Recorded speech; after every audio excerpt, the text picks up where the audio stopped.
Yeah. We scheduled our one-on-ones. Mm-hmm. We've got people that are on our team that are actively avoiding it still. They just don't seem to want to go where we want to go. So as a leader, if you ever built a team, it just never seemed to go anywhere. No matter what you were doing, you just couldn't get the traction and get the team to start moving. Yes, absolutely. Unfortunately, I can think of a few instances. Okay. All right. Well, tell me more. All right. You're gonna drag me out of the table. That's why I brought you. I know how to drag myself on the table. Yeah, all right. All of my stories, by the way, just so everybody knows, all my stories, great stories, success stories.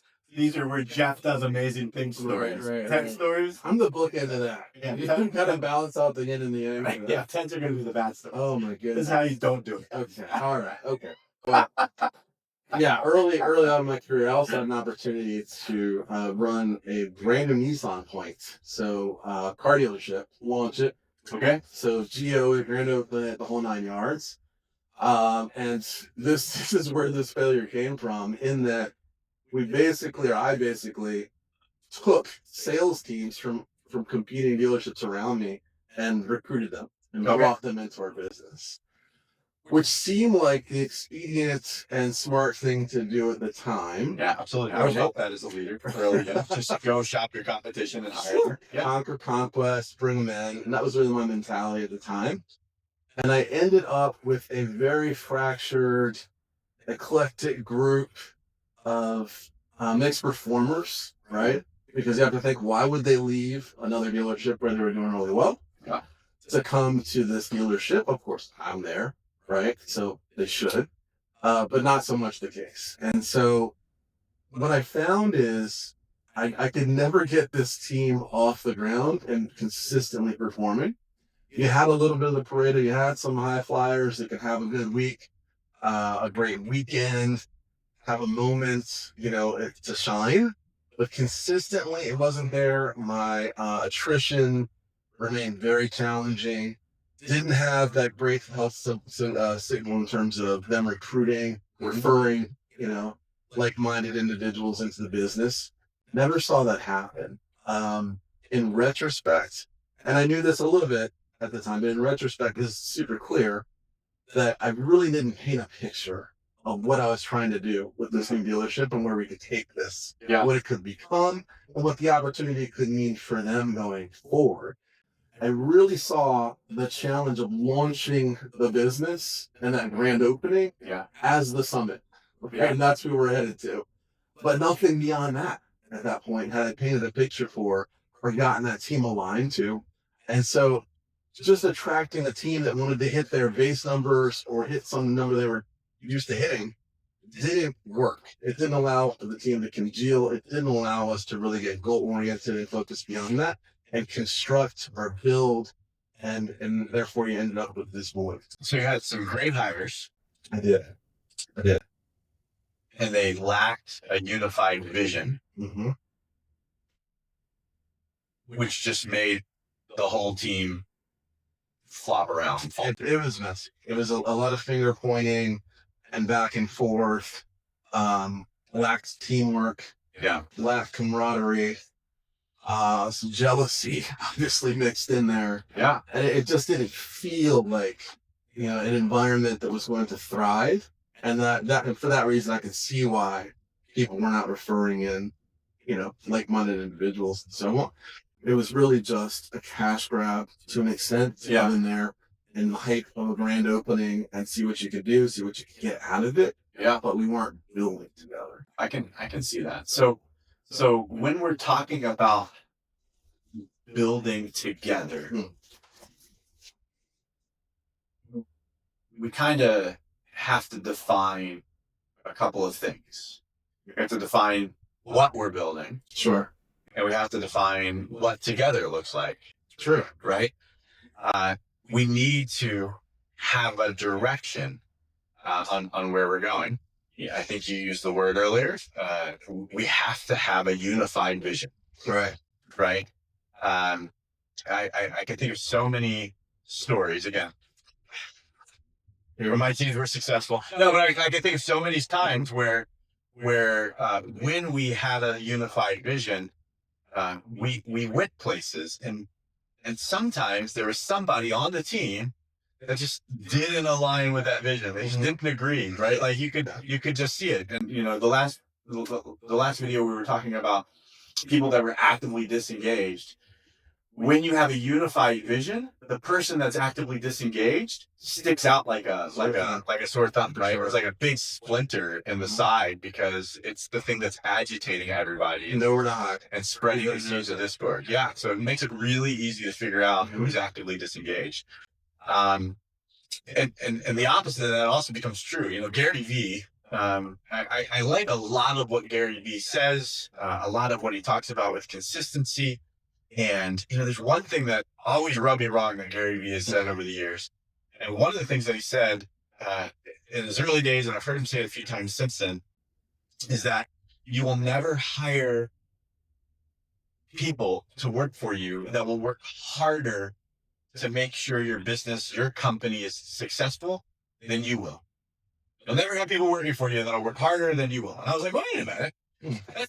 That's not true. Like, I was that guy. Right. Like, I know you were that guy. You were on my team. I was like, we worked together. And I know both of us worked our tails off at companies. We literally bled the colors of the companies we worked for. Literally.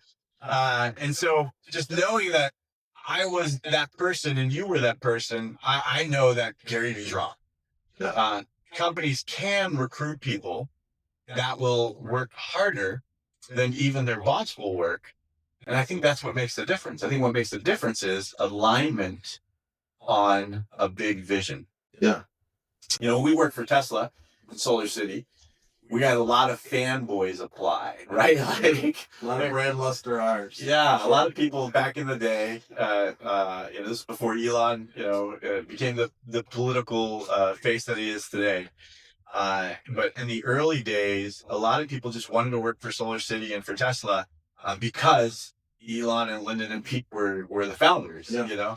Like there was some celebrity aspect that went with it. And what made that really interesting is Solar City had this vision statement that they wanted to accelerate mass adoption of sustainable energy. One roof at a time. Yeah. And everybody that came in, like they were so excited about the vision. We had some guys that came one time they moved to Maryland to get a job with Solar City. They've been living in Florida. Solar City Tesla didn't exist in Florida. And they were recruiting, and they were making money referring solar deals in other parts of the country through the internet. Like they sold more deals through referrals than some of our salespeople actually sold deals, just because they were so excited about that vision about mass adoption of sustainable energy. And so they moved up to Maryland, D.C. in order to get a job with Solar City and Tesla. Because they were such big fanboys. Like that's when you have a vision that is so big that that you can hire people that are aligned with the vision. Yeah. And there was emotion behind the vision. Yeah. You could attach themselves to it. There's a lot of companies out there that have those kind of like overarching mission statements, overarching visions that people just want to be a part of. Patagonia, Tom's Shoes, right? Apple. Sure. Apple. Yeah. We do it differently. We think differently, right? So and sustainable clothing and giving shoes and just like just people that's a core of who they are, and they're going to join the company for them. Not every company has a world-changing vision, perhaps. Yeah, right. Like a charity aspect, to their company that is going to allow for those types of fanboys to come and chase you. And so for smaller companies, I've started to see some of the same things though. How so? Well, I saw a real estate company in the Philadelphia area at one point that every closing that they had, they would take a portion of that closing money, the commissions, and put it into a fund where they were helping to purchase homes for homeless families to get them off of the streets. And another business in DC that was using money from commissions to fund homeless shower trucks. Again, not to take it back to Solar City, but again, this is kind of a mission, but a spin-off company from Solar City, Get Power. Yeah. That started building schools and meeting places and bringing fresh water and electricity to villages and areas that the infrastructure just never reached. Yeah. Right. Just to be able to give back. So I think what gets really interesting there is even in a small company, if people are aligned on a direction that they want to go, they can make a major impact in their community in some way. Whether it's the core activity of the business or it's just how they use funds ancillary to your family, if you work. I can also toss in when I remember using a particular real estate agent, and his charitable effort was rescue dogs. Passion for it, and so a percentage of his proceeds went to rescue dogs and supporting them, making sure that they were housed and taken care of. And he was genuinely passionate about it. And you felt good, right, working with his business, in that you knew that was a great and noble cause. And even the kids got involved; they loved it, and they wanted to hear more about it. So you felt good about it. Yeah. And so that wasn't his core business; it was ancillary, but you can align with it, and you give them business because of it. So yeah, love that. Completely understand that. Love that. The gym I go to, not the owner. This wasn't part of his original concept when he bought it and built it, but a bunch of the members are like work at the local firehouse, like they're firemen, right? Like, and with that, like last year they did the 9/11 stair climb, and raised money to give back to the local firehouses and to help support families in that way. And they're doing it again this year, and they've done several different charity contribution, like charity drives, in between. So to your point, it may not be the vision of the company, and if you can get a team to align on a vision together, again, a direction that you're going, and bring them in and get them excited about what your business is doing, either through the action of the business or as a member of the community, you'll find that you'll start to get some referral employees, referral customers, because of the things that you're doing in your world. Absolutely. Which is just super fun and exciting. And yet, we still have that guy that sticks out like a sore thumb and isn't aligned with the vision. No way around him. So sometimes they're easy to figure out, right? Like, like that guy. I laugh a little bit because I had a friend that knew this person, and when I took over this location and started to run it, he literally said to me, he's like, "I want you to call me the day that you let such and such go." Right? Like, he knew, like, this guy is not going to fit in with the drive and the vision that you're going to bring to this location for the success that you're going to have.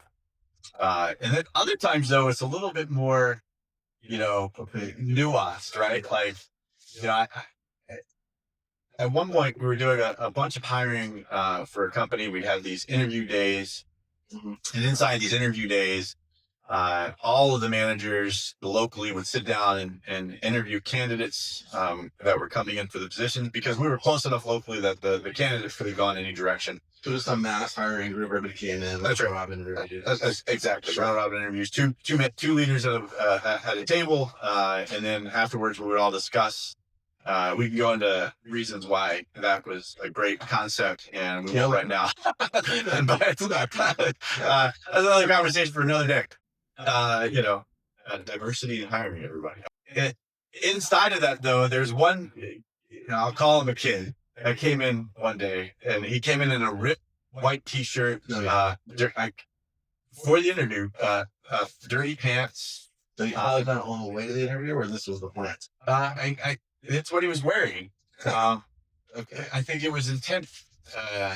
He didn't seem to be embarrassed by it. It was what he chose to wear. Like the swagger. It came in with confidence, and maybe it was lack of experience. I don't know.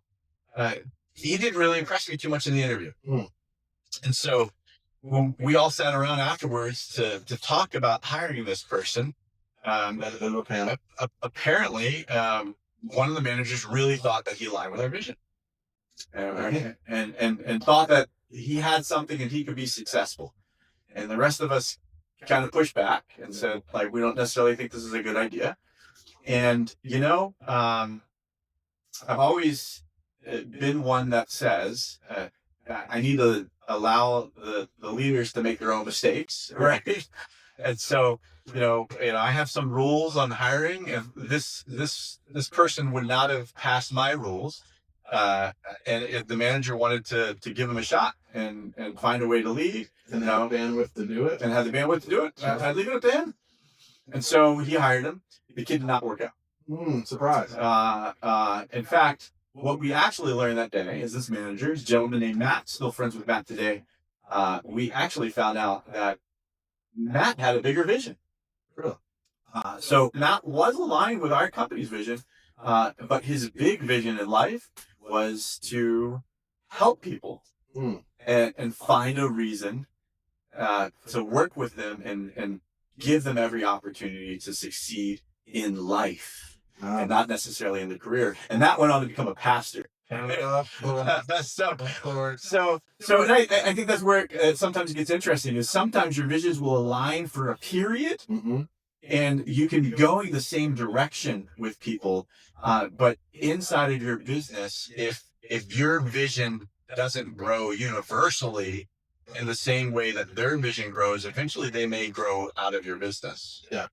I like to think of it as seasons. Yeah.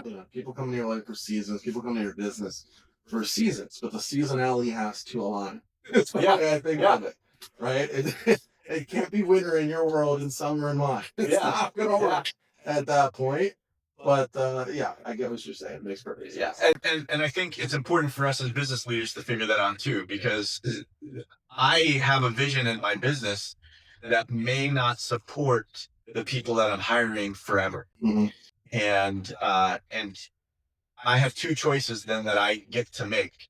Is I can either grow my vision to help to continue to grow my people, or if I'm a great leader, I'm going to continue to grow my people despite the fact that I might grow them beyond me. Sure. And so, an example, I know a guy that runs a local landscaping business, but he only wants a certain number of trucks. I know a guy that runs a door repair business in New England. And same thing, like for a period of time, like he just didn't want to lead more than one team. He didn't want the headache of having more than one team. So if you only have one team, you'll only be in one place.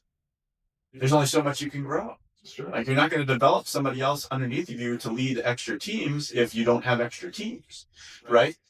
If you're only doing landscaping, for the 6 months out of the year that we're doing landscaping here in Maryland, what happens to your team the other time, right? Like you may lose them. You either expand to find a way to do work in the off seasons, but he didn't want to do that. This particular guy wanted to jump down to Florida in the off seasons, and that was one of the reasons he ran such a big landscaping business in the summers up here, and so I'm sure you can imagine, because we've been there too, is when you have a limited vision on your company, you're going to have some higher turnover. Yeah, absolutely. Because we're not growing into the place that we're growing our people. Right, and you can't hold your people back. You can't. Your own limiting beliefs, your own limited vision might actually hold not only you back, but your team back. They may recognize it. They may take their own actions. Yeah. And that also leads to disengagement, right? So if we're going through the Take 5 model and we're talking to them about their personal goals, and we're hearing their personal goals and vision in life, and we've gotten them to the place that we've grown them as good as we can inside of our company, sometimes we need to set them free. That's true. And the other option is set new course, set new goals, strategic model. That's right. Grow your business, right? Can we see a way that we can help them accomplish their goals while still accomplishing mine?